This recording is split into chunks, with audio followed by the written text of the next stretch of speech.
todos, boa tarde. Meu nome é Darcy Guimarães Ribeiro, tá? Me propus a falar hoje sobre as relações entre processo e neurociência.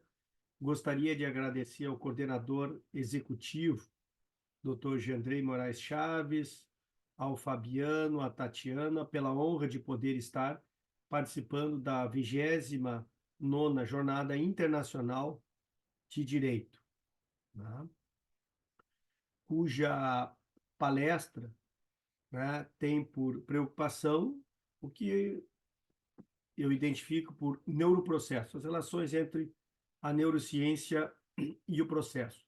Dentro dos vários ramos da neurociência, vou procurar discutir algumas coisas relacionadas à neurociência cognitiva forense, né, também chamado de neurodireito, que vai ser aplicado especificamente no auxílio do direito para resolver problemas específicos desta área, como, por exemplo, os processos mentais superiores relacionados aos depoimentos pessoais, questões relacionadas à recordação de eventos complexos, aos tipos de memória, né? Obviamente, pela amplitude do tema, 20, 30 minutos eu tenho para falar, não consigo ver tudo. Mas o que significa a neurociência? A neurociência é o estudo científico do sistema nervoso, tendo em conta o funcionamento neuronal e o comportamento, de acordo com o conceito do professor Jean Pinel. Ou seja, é o estudo do comportamento através do sistema neural. É a visão que tenta explicar o comportamento dos homens a partir dos correlatos neurofisiológicos, ou seja, quais são aquelas áreas dos cérebros que identificam, que nos permite comportar de determinada maneira. Tá? Essa é, portanto, a essência da neurociência. Então, nós saímos aqui de um paradigma dualista da ciência neurológica para um paradigma monista, que compreende corpo e mente como uma única coisa. Qual seria o papel desempenhado pela neurociência? Quem melhor responde esta questão, tá, é o professor Kendall, que tem um livro sobre princípios de neurociência, tá? E ele vai dizer que o papel da neurociência, a missão da neurociência, é explicar a conduta, né, com relação às atividades do cérebro, ou seja, como ordena o cérebro, as seus milhões de neurônios individuais para que nós nos comportemos de determinada forma, como é que a nossa conduta vai ser e como estas condutas são influídas, né, são influenciadas por estas células e pelo meio ambiente. Tá? Então, isto serve para explicar uma conduta não só pelo nosso comportamento externo em sociedade, que é observável pelos indivíduos, mas principalmente isto correlacionado com o estado neurofisiológico, com as condições que existam no meu sistema endócrino, capaz de interferir via sistema nervoso, neurotransmissores, tá? Com as substâncias que são chamadas de neuromodulares, tá? Que estão dentro do nosso cérebro e vão trabalhar como neurotransmissor, né? Fora desses comportamentos dos neurônios.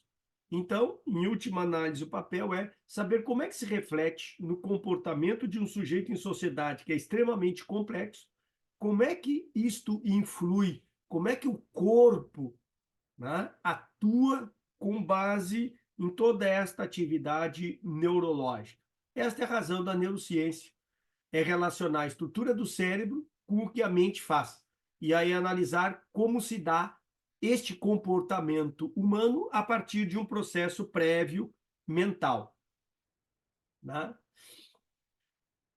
A neurociência ela pode ser dividida hoje em vários campos multidisciplinares. Ela pode ser dividida como a biopsicologia, né, que vai se dedicar ao estudo da biologia da conduta, evolução, estrutura do cérebro, como é que se dá a sinapse, a diferença, etc. e tal. Também se pode falar em neuroanatomia, que vai estudar o cérebro a partir, vai analisá-lo a partir da estrutura macro e microscópia do nosso sistema nervoso. né? Como é que o cérebro se conecta com o corpo e ele processa as informações? Isto pertence à neuroanatomia. E também podemos, outro ramo é a neuroquímica, que serve de base para buscar, né, essas interações, as bases químicas da atividade neural. Quando relacionada ao direito, serve para avaliar, né, velhas hipóteses de um neurotransmissor, ou seja, um comportamento ou um neurônio. Antigamente, nós acreditávamos que um comportamento agressivo, violento, estava relacionado a uma alta dose de testosterona, ou produzia uma alta dose de adrenalina. Hoje em dia, através dos avanços desta área da neuroquímica, já se sabe que o comportamento não trabalha um único neurotransmissor específico, mas é um coquetel de substâncias, né, já que são muitas as mensagens físico-químicas que vão permitir, né, separar um agressor compulsivo de um agressor premeditado. E isso é muito importante. Sobre a importância da neuroquímica para os direitos, ao citado chamado caso da defesa, TWIC, que é o nome que se deu aos doces, o termo faz referência popular nos Estados Unidos e segue sendo usado como referência a uma defesa legal baseada em um fato absurdo. O caso se deu lá em 78, se não me engano, quando Dan White matou a tiros o prefeito Jorge, no gabinete dele, depois do supervisor, Milk. Né? Os advogados do White alegaram que no momento que ele cometeu o crime, ele estava com suas capacidades mentais diminuídas, né? E não havia cometido o crime de forma premeditada, já que, com os excessos que ele havia ingerido de comida muito rica em açúcar, ele havia produzido alterações químicas do seu cérebro. Por isso, ele foi condenado a 5 anos por homicídio voluntário e não premeditado.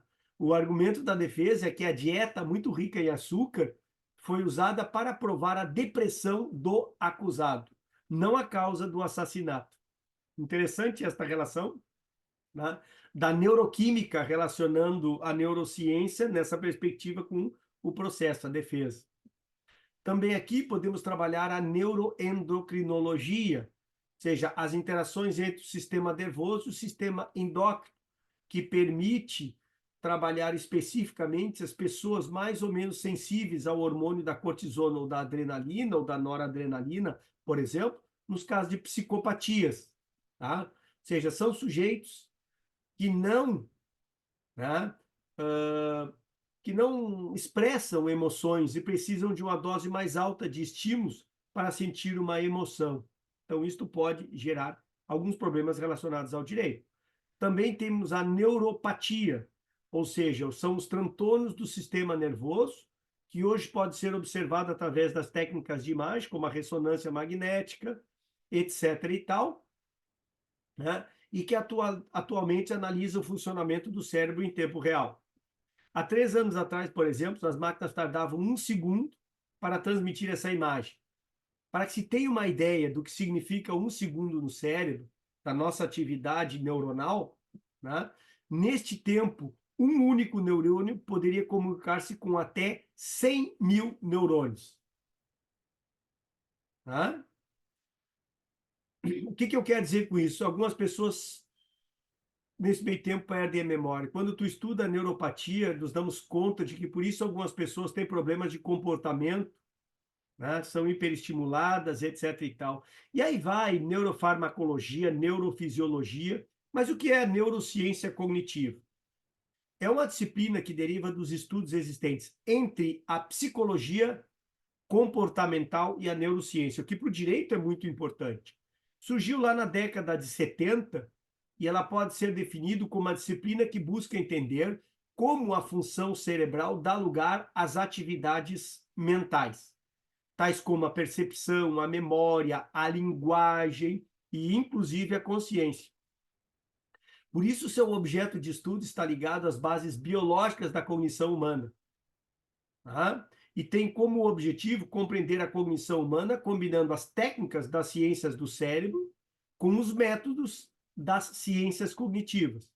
Isto quer dizer que a função entre a capacidade que temos hoje em dia de explorar o nosso cérebro em tempo real com os métodos das ciências cognitivas, que não são recentes, mas se desenvolveram muito através do desenvolvimento tecnológico.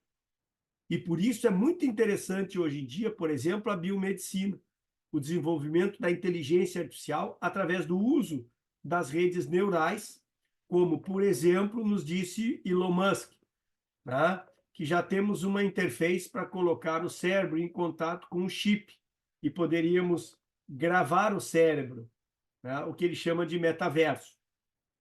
Conversa para uma outra atuação. Tarefa dificílima hoje em dia, mas quem sabe em um futuro próximo possamos entender melhor, em que pese já existirem há muito tempo chips conectados a cérebros por um determinado período de tempo, cujo tecido glial do cérebro possui, entre outras funções, a capacidade de proteger o cérebro de um corpo estranho, encapsulando. Nós podemos falar, inclusive, de uma cognição corporizada. O que eu quero dizer com cognição corporizada? As coisas não são sempre as mesmas todos os dias. Vamos aplicar isso no direito. Uma pessoa pode ter recebido um insulto, mas devido ao seu estado emocional de felicidade, ela não deu muita bola para o insulto que ela sofreu. Mas, em outro dia, se este insulto volta-se a produzir, ela pode responder o insulto como uma pessoa altamente selvagem. Por que isso? Porque ela pode responder de forma diferente. Porque hoje ela está cognitivamente, fisiologicamente em outra situação. E isto é importante para nós sabermos se ele tomou aquela decisão de que forma ela tomou aquela decisão naquele momento. Isto é difícil de passar para a inteligência artificial. Tá? Outra dificuldade quando falamos disso aí são as conexões de neurônios, elas vão variar de cérebro para cérebro. Mas isso com inteligência artificial é bem mais complexo, eu precisaria mais tempo. Quando esses estudos entraram na abordagem da consciência, que é um processo mental superior, nos encontramos com discussões muito interessantes, tais como filosofia do direito, filosofia moral, psicologia social, com a tomada de decisões, o desenvolvimento moral dos indivíduos em sociedade, desembocando assim no que se conhece por neurodireito, aonde podemos entender se uma pessoa é consciente ou não sobre o ato realizado e sobre as decisões por ela tomadas. Quando os advogados perguntam aos psicólogos aonde tomamos as decisões, o psicólogo responde no córtex pré-frontal e especificamente no córtex órbito-frontal, que está situado bem acima dos olhos. E ela está dividida em anterior e posterior. Aqui está o local aonde nós tomamos as nossas decisões. Estamos colocando nesta discussão a origem da liberdade no cérebro. O livre-arbítrio está muito associado ao local aonde o sujeito toma a decisão e se sente livre de haver tomado esta decisão e se ele é consciente de ter tomado esta decisão. O professor George Fenol tem um artigo no livro, um livro que até indico para vocês, que saiu pela Marcel Pontes em 2013, cujo título é Neurociência e Processo Judicial. O professor Jorge Nieva Fenol tem um artigo sobre processo judicial e neurociência. Tá? Esta relação é muito interessante. Então vejam, senhores, a importância disto para analisar uma decisão judicial. Podemos indagar como se processam as informações e como alguém se dá conta de um ato por ele praticado. Temos que analisar toda a parte da sensação, atenção, percepção e com isto chegamos ao cérebro. Ou seja, se estamos sob o efeito de uma substância psicoativa ou não. Se existe um estado disruptivo ou não. Porque a vivência de uma pessoa nos diz muita coisa. E esta deveria informar, tá? E estar aí alguns pareceres técnicos, se nós quiséssemos explicar a conduta de determinadas pessoas em sociedade. Por isso, para falar de neurociência, temos que falar de uma psicologia cognitiva. E é por isso que o professor Joaquim Fuster diz que toda neurociência é cognitiva, mas pode estar relacionada às várias disciplinas neurocientíficas, como, por exemplo, o direito, passando a ser conhecida por neurodireito, ou chamado neurolaw, que aportam diversas informações científicas sobre temas preponderantemente para o direito e sua análise sobre a conduta das pessoas, servindo de base para a neurociência cognitiva forense. E o que vem a ser essa neurociência cognitiva forense? Podemos entendê-la de acordo com a conceituação do professor Juan David Rojas, tem um artigo muito bom sobre isso, e ele vai dizer que, como o apoio conferido pela neurociência na solução dos problemas, que o direito por si só não consegue resolver, mas frente ao comportamento e às bases fisiológicas do comportamento. E isso nos permite que as técnicas das neurociências utilizadas e os resultados por elas produzidos possam constituir em evidências físicas para aportarmos uma solução. Por isso precisamos, em algumas situações, do depoimento de um psiquiatra, de um psicólogo ou mesmo de um neurólogo em juízo, para aportar estas evidências que são físicas, explicando como elas ocorrem no processo de tomada de decisão. Ela também pode aportar algumas técnicas de tratamento ou intervenção, como, por exemplo, neurofarmacológicas, que podem ser utilizadas como medidas relacionadas à pena ou ressocialização da pessoa, como a ideia de castração química de alguns agressores sexuais, aonde isto é autorizado, né? Reduzindo assim a libido da pessoa. Né? Basta ver o exemplo do próprio Alan Turing, que era homossexual em 52, que foi submetido a isso, que o levou ao suicídio, certo? E, por fim, a neurociência cognitiva vai estudar esta reação social com aplicação a todas as medidas provocadas. Quais são os vários tipos de comportamento? Por exemplo, eu tenho vários tipos de comportamento. Para o estudo adequado, eu tenho que entender, por exemplo, as emoções. O auxílio da tecnologia é fundamental. São sistemas de software inteligente, de hardware, que permitem realizar o reconhecimento de microexpressões faciais, analisando o comportamento sinestésico, né, dos sentidos internos, ou seja, as nossas sensações internas. Há um laboratório fantástico na Universidade de Medellín, que eu tive a oportunidade de uma palestra que tive lá de visitar, né, que tem experimento desta natureza. Ali se faz uma relação de cognição corporizada, ou seja, elementos associados à repercussão de recordações complexas e a diferenciação entre a memória semântica e a memória episódica. Ou seja, a memória semântica e episódica pertencem à categoria de memória declarativa, e é uma das duas principais divisões da memória. A outra é a memória implícita. Cada um desses representa diferentes partes de um todo. E estas memórias episódicas estão associadas à representação semântica de, por exemplo, um cão.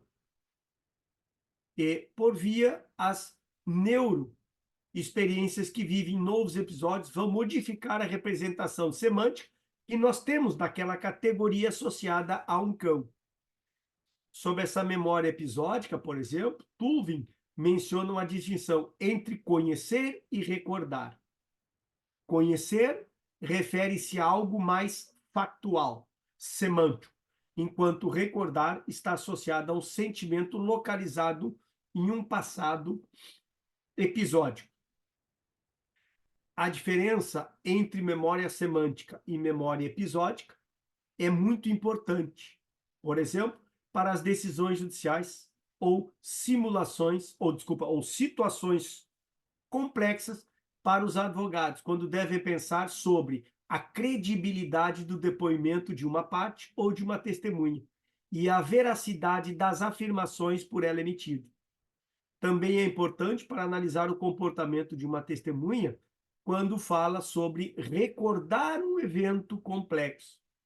É um problema muito difícil, muito complexo, porque a credibilidade de uma testemunha, por exemplo, ela está ligada a um emaranhado de processos relacionados às situações do sujeito, ao estresse no momento dela declarar, as suas habilidades cognitivas para processar as informações, em especial a sensação, a atenção e o reconhecimento de rosto, de memória, de linguagem, etc., que vão afetar as várias memórias, seja sensorial, de curto prazo ou de longo prazo. Tá? Isto é um problema extremamente complexo, fico dentro do tempo, teria algumas questões para ainda envolver sobre tomada de decisões, questões muito interessantes, sobre julgamentos morais, sobre tomadas de decisões e o castigo, tá? Aplicando estas relações de uma maneira um pouco mais especificada. Mas são reflexões que eu trago aqui para vocês nesta 29ª jornada, tá? Espero ter contribuído para essas relações entre neurociência e processo, me colocando à disposição de vocês. Agradeço ao Jandrei pelo convite e até uma outra oportunidade. Muito obrigado, foi um prazer.